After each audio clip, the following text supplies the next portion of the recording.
In this video, we are going to start following the pathway to the Lophotrochozoa. And this is something that's called a superphylum. And you can see to get there, so remember we're still talking about animals. We're specifically talking about animals that have true tissues. We are talking about animals that have bilateral symmetry and are triploblastic. And then we are talking about animals that are protostomes. And then we're going to follow this line down to the Lophotrochozoa. And then there are 5 different phyla that are in the superphylum that we're going to talk about. In this particular video, we are going to start with the flatworms. And then in some other videos, we are going to look at the different branches to look at the other types of organisms in this pathway. This is phylum Platyhelminthes.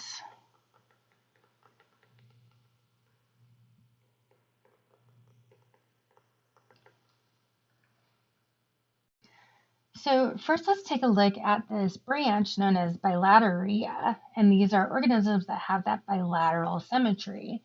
So this would be something like a human, for example, although we're not invertebrates, but we have this bilateral symmetry where if you were to cut us in half, you would have 2 equal halves that are kind of like mirror images of each other. This also includes other things like worms and insects and all sorts of other organisms that we're going to talk about. Also in this lineage, we are looking at organisms that are triploblastic, and tri means 3. And so these are organisms that develop 3 germ layers during gastrulation. And so these are organisms that have an endoderm, an ectoderm, and a mesoderm. And some of them are acoelomates, so they do not have that coelom or internal body cavity, but others are coelomates, which means that they do have an internal body cavity. We are also going to be focusing on the protostomes. And protostomes are animals that the blastopore, which is this cavity that forms during gastrulation, this is going to form the mouth of the organism. And so protostome actually means mouth first.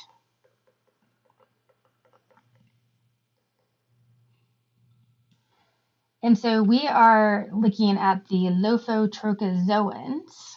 And then we'll talk about the ecdysozoans in a different set of videos and the deuterostomes in another set of videos. But we're just looking at the Lophotrochozoans now and the different phyla in that superphylum.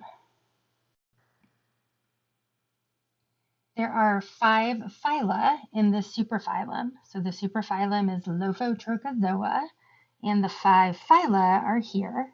So we have our flatworms, which are also known as Platyhelminthes, our rotifers, which is phylum Rotifera, our ribbon worms, which is phylum Nemertea, our segmented worms, which is also known as phylum Annelida, and then our mollusks, which is in phylum Mollusca.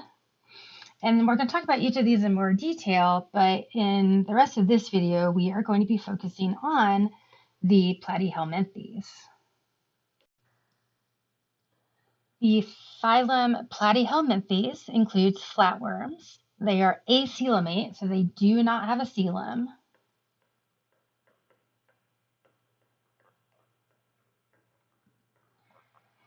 And remember, a coelom is just a body cavity. So they do not have a body cavity. Now, interestingly, they are in the superphylum of Lophotrochozoa.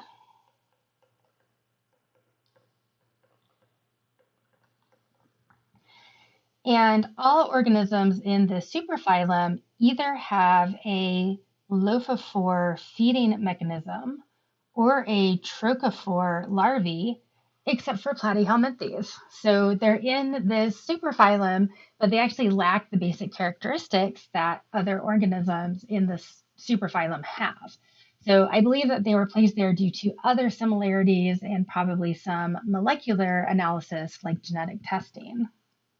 And just to cover, so a lophophore feeding mechanism is a mouth surrounded by ciliated tentacles.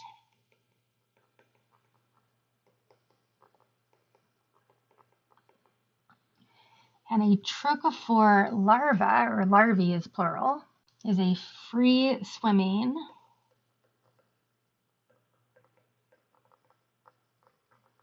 larva. And a larva is just like the juvenile state, or one of the juvenile states.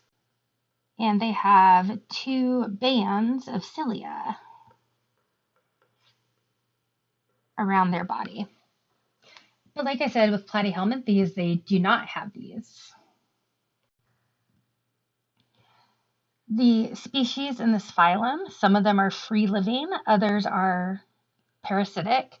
The free living ones are either predators, meaning that they actually pursue prey and eat other living organisms, or they're scavengers, meaning that they might feed on dead organisms. And then some are parasitic, meaning that they live inside a host and they actually kind of steal nutrients from the host. Platyhelminthes have an incomplete digestive system. So you can see that it has one opening that serves as both a mouth and anus. And so food goes in and waste products go out. And then they have this kind of common gastrovascular cavity. Here they have it labeled as an intestine, but it's really this kind of general cavity that helps to digest and absorb food. For excretion, and this is primarily getting rid of waste products. This would be like the urinary type system in higher level animals. And so excretion to get rid of these kind of metabolic waste products. They have these things called flame cells, and you can see that down here. And these flame cells have cilia. And remember that cilia are these little cellular extensions that can move. And so they can kind of do like a little wave type movement to them. And it helps to create a current to direct waste out through these excretory pores. So you can see the excretory canal here, which has the flame cells embedded in it. And then you can see the excretory pore here. So it helps to direct the liquid with the waste products through that system. They have a rudimentary nervous system. They have some basic cephalization. And cephalization, if you remember, it just means that nerve tissue is concentrated in a head region. So basically there's one area where there's kind of more of the nervous tissue that's concentrated. So in humans, we would call that our brain, basically. So Platyhelminthes don't have a brain, but they do have these lateral nerve cords, which you can see here. And so they're these kind of yellow cords that are going along the kind of the length of the animal. And they are connected transversely. So they're connected to each other kind of across the animal. And then they have these cerebral ganglia. And a ganglia, or ganglion is the singular, is a concentration of nerve cell bodies. Essentially, nerves are for communication throughout the body.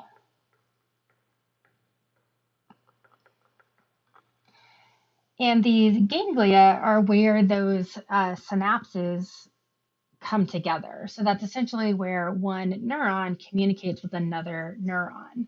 And you can see that these animals have eye spots. And so they're actually able to sense light. They have photosensory cells that can detect light. They're not making complex images, but they are able to tell where it's light and where it's dark. They also have some chemosensory cells, and these would be cells that are similar to cells that allow us to taste or smell. And so they can detect the presence of chemicals in their environments. And these chemosensory cells would potentially allow this organism to move towards chemicals such as a source of food, or maybe move away from a chemical that it would consider dangerous. Platyhelminthes do not have circulatory or respiratory systems, so gas and nutrient exchange has to happen through diffusion across the wall of the body. So this is one reason why they are also known as flatworms, because they have to be fairly thin. You can see kind of the thinness along the edge of this flatworm here. I believe this might be a nudibranch. You can kind of see here, you've got this kind of thin flatness to it.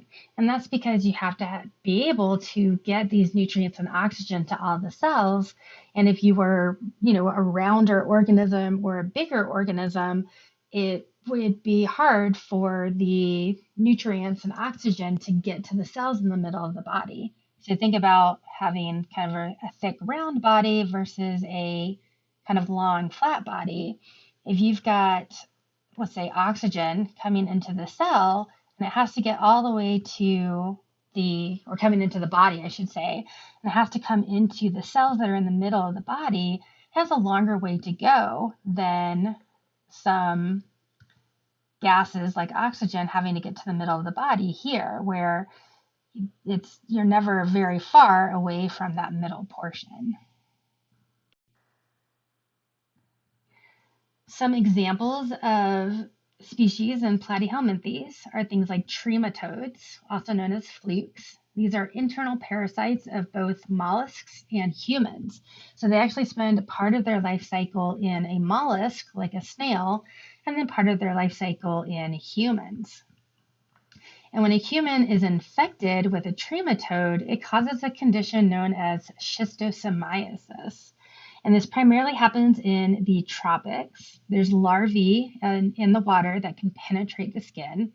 And if it becomes systemic, it can infect multiple organs, and it feeds on blood cells. And so red blood cells are what carry oxygen around your body. And so if it's breaking down red blood cells, then you are anemic, which means that you're not able to get oxygen around your body very effectively.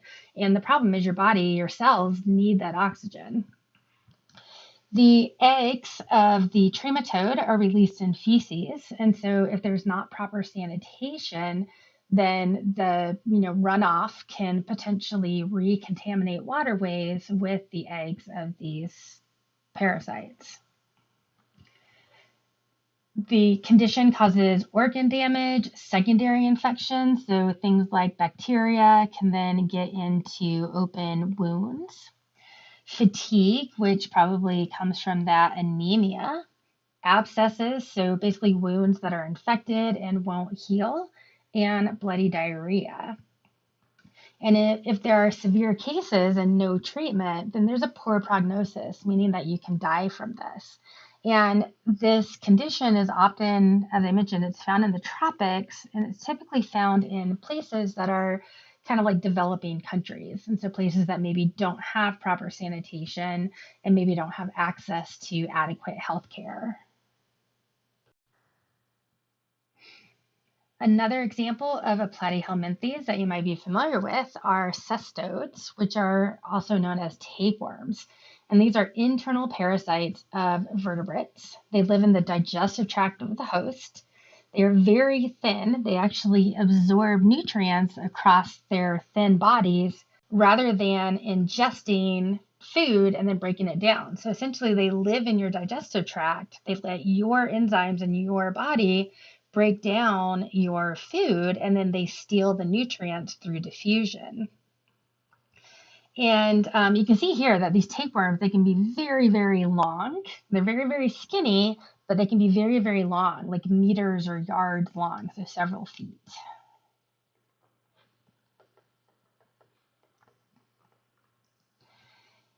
And they grow by developing these things called proglottids. And so each of these little segments here is a proglottid. And those proglottids can detach and then be released in feces. And then if someone maybe drinks contaminated water, then the proglottids can then develop into a new tapeworm in the new host.